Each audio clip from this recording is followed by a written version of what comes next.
దేవునికి స్తోత్రము.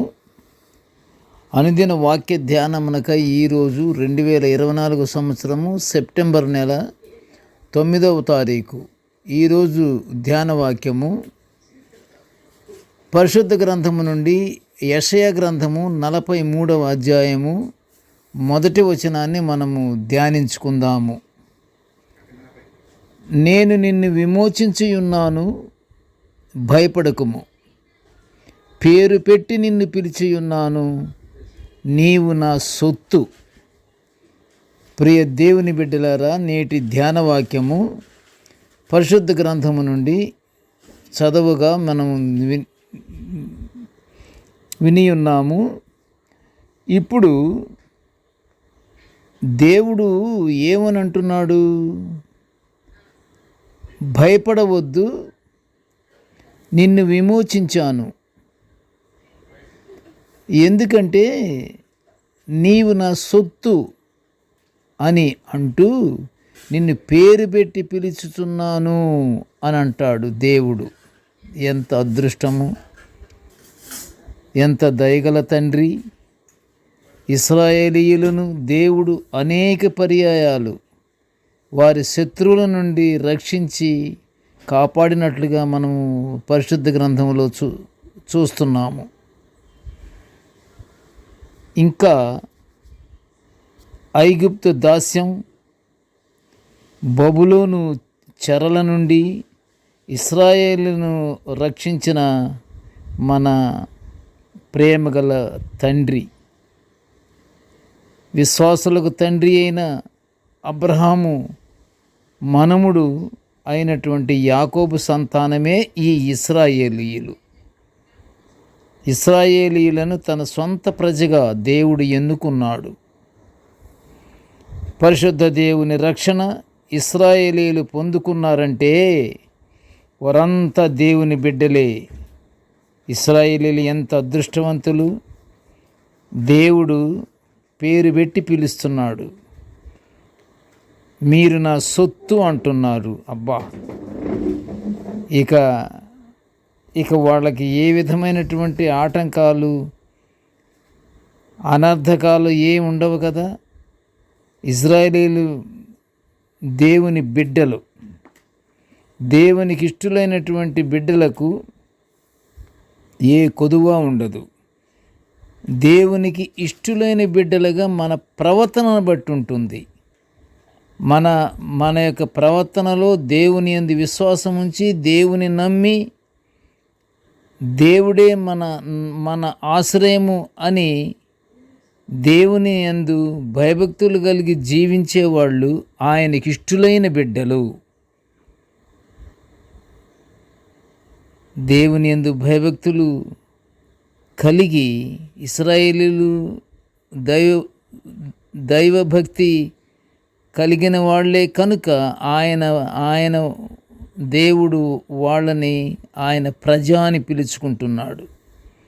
మనమంతా ఆయన ప్రజగా ఆ మాదిరిగానే గుర్తింపు పొందాలి. దేవుడు ఎల్లప్పుడూ మన మనసుల్లో నిలిచి ఉండేలా మన నడవడిక మనుషులను దేవునికి పూర్ణ హృదయముతో అప్పచెప్పాలి. మన నడవడిక దేవుని యందు ఆయనకి ఇష్టమైనటువంటి రీతిలో కనిపించాలి. మన యొక్క హృదయాలను, మన మనసులను మనము పూర్ణ మనసుతో మనము దేవునికి అప్పచెప్పాలి.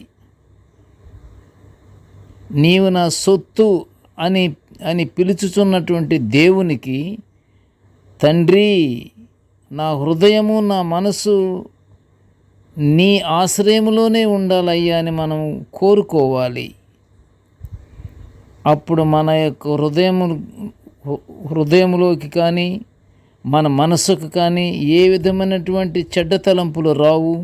అపవాది మన దగ్గరకు రాలేడు. ఆయన మన రక్షకుడు, ఆయన మన ప్రభువు. మనం అనేక శ్రమలు, శోధనలలో ఉన్నను ఆయనే మనలను ఆ శోధనలు, ఆ శ్రమలు, ఆ అపవాది తలపెట్టే కీడు అపాయముల నుండి దేవుడు మనల్ని రక్షిస్తాడు. మనము ప్రాధేయపడాలి, ప్రార్థన చేయాలి. మనము మన గురంతా దేవుని యందే పెట్టాలి. నీతి న్యాయముగా నడుచుకొనుటకు మనకు దేవుని తలాంతు మనకు అనుగ్రహించమని మనం ప్రార్థన చేయాలి. పూర్ణ విశ్వాసముతో ప్రార్థన చేయాలి. పెదవుల నుండి వచ్చే ప్రార్థన కాదు, పూర్ణ విశ్వాసముతో చేయాలి. అంతరింద్రియములలో దేవుని ధ్యాసే కనిపించాలి.